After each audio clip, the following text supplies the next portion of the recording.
Você aí já imaginou Alien de um jeito totalmente diferente? Em Alien Earth, o terror clássico do Xenomorpho se mistura com reflexões profundas sobre inteligência artificial, e o resultado é tão ousado que pode dividir os fãs no meio. Bom, eu assisti aos 2 primeiros episódios e eu vou te contar tudo o que funciona, o que pode dar errado e o porquê essa pode ser a produção mais arriscada em anos da franquia. Então já fica aqui comigo até o final, porque você vai sair daqui com uma visão completa e com algumas teorias que podem mudar totalmente a forma como você vê essa série. Mas antes de eu começar aqui, já deixa aquele like, se inscreve aqui no canal e bora pro vídeo.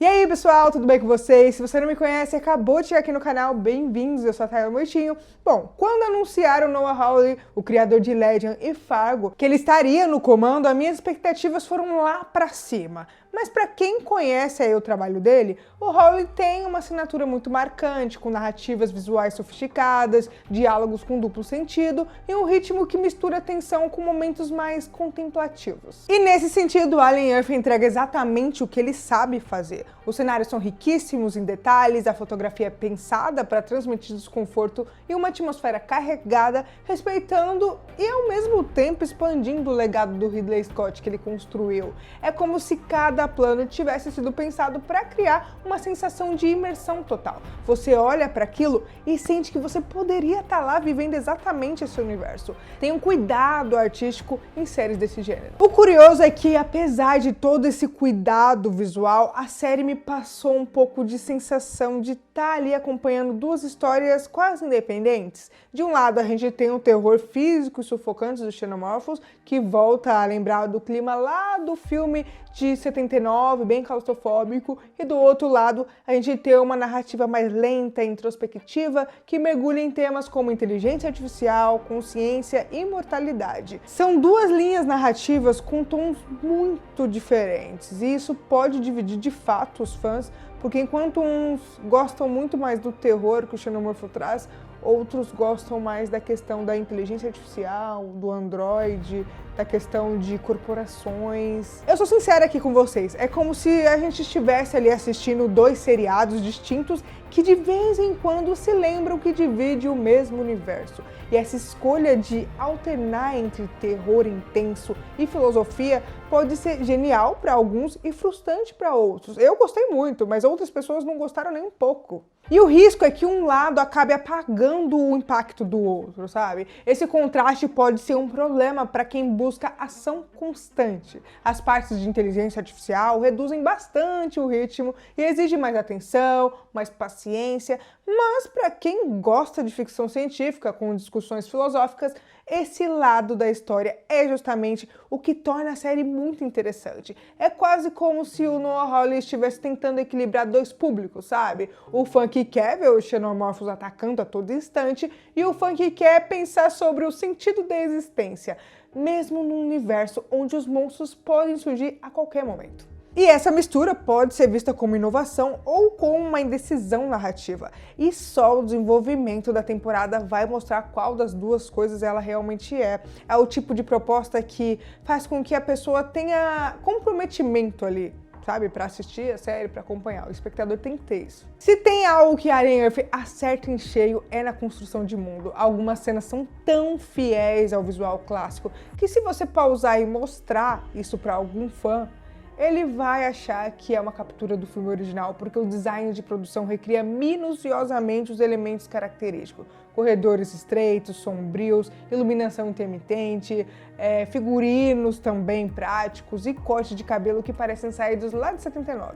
E para vocês não falar que não, eu tenho esse livro aqui, do 8º Passageiro, acho que eu baixei no microfone, desculpa aí, que olha essa página aqui.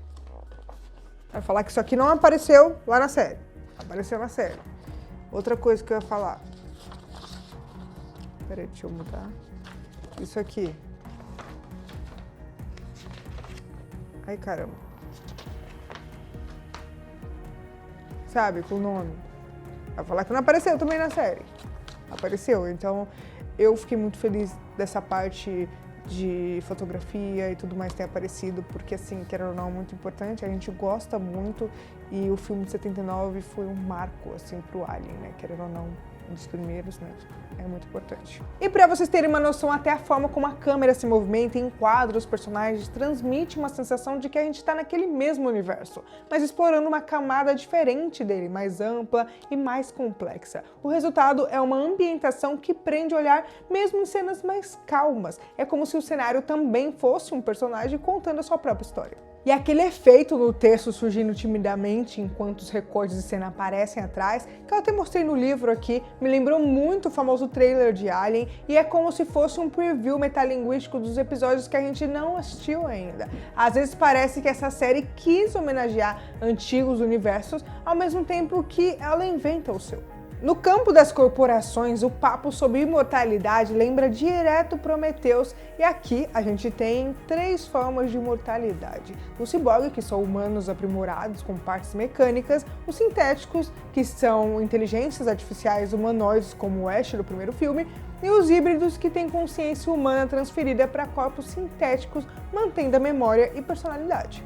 Entre as corporações gigantes que controlam o planeta, a Weyland-Yutani domina as Américas, Marte e Saturno. A rival, a Prodigy Corporation, surge aí como uma peça-chave nessa história e tem insinuações sobre o mundo dividido entre megacorporações em vez de nações. E falando da USS Maginot, que já é charada pra gente, o nome brinca com uma linha chamada Maginot, aquela muralha francesa fracassada, e é a metáfora perfeita pra gente. A gente achar que estamos segurando a barra, mas na real a gente não aguenta nada. Ali tá tudo bem retrô, mas aí a trama vem e pega geral com a Wendy tendo a sua consciência transferida pro corpo sintético e acaba no meio de uma missão de resgate, quando a nave cai na Terra e ela vai lá junto com o Kush para ajudar a salvar o seu irmão, que é humano, que não sabe que ela tá viva. E eles entram nessa cena aí do triângulo de impacto emocional. E os monstros saem do xenomorfo clássico para aberrações bem esquisitas, tá? Com parasitas que grudam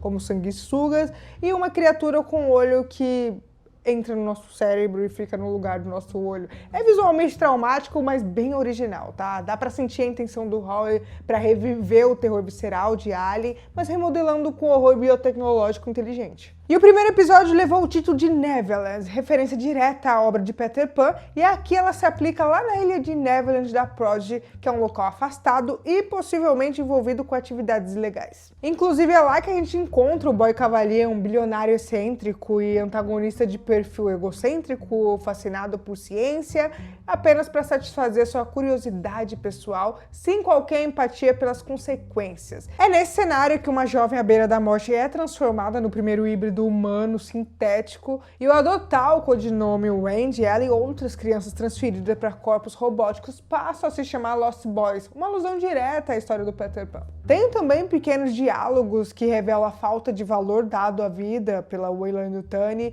e, claro, há rápidas cenas de ciclo de terror característico de Buster, crescimento acelerado e mortes brutais. Mas é claro que nem tudo é um arco-íris. Alguns fãs comentam que a narrativa filosófica identidade, humanidade, corpo versus mente acaba atrapalhando o ritmo da ameaça alienígena. Mas vale lembrar que essa série aqui não veio só para causar medo ou pânico, algo assim, quando a gente está assistindo. É mais pra gente pensar sobre as corporações. Isso que eu senti, pelo menos, assistindo.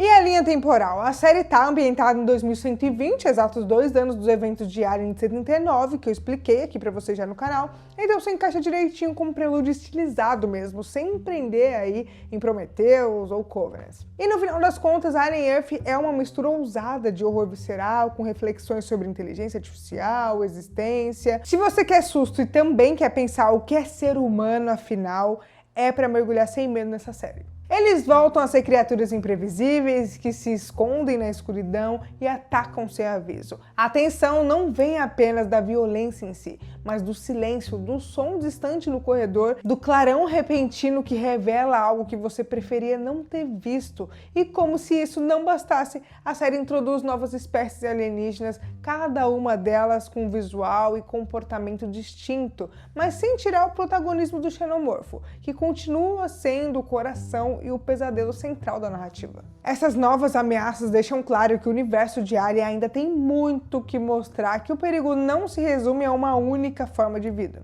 A trama envolvendo inteligência artificial traz um tipo de medo diferente, mais existencial e perturbador. Ela levanta questões sobre o que significa estar vivo, sobre limites da consciência e sobre se as máquinas podem ou não desenvolver algo que a gente chama de alma. Essa parte me lembrou muito Black Mirror, só que dentro de um cenário sombrio e hostil como Alien. É um contraste bem curioso porque tem momentos de reflexão profunda que de repente são interrompidos pelo horror puro e simples do ataque do xenomorfo. E essa alternância de tons pode causar estranheza, mas também oferece uma amplitude narrativa rara em séries do gênero.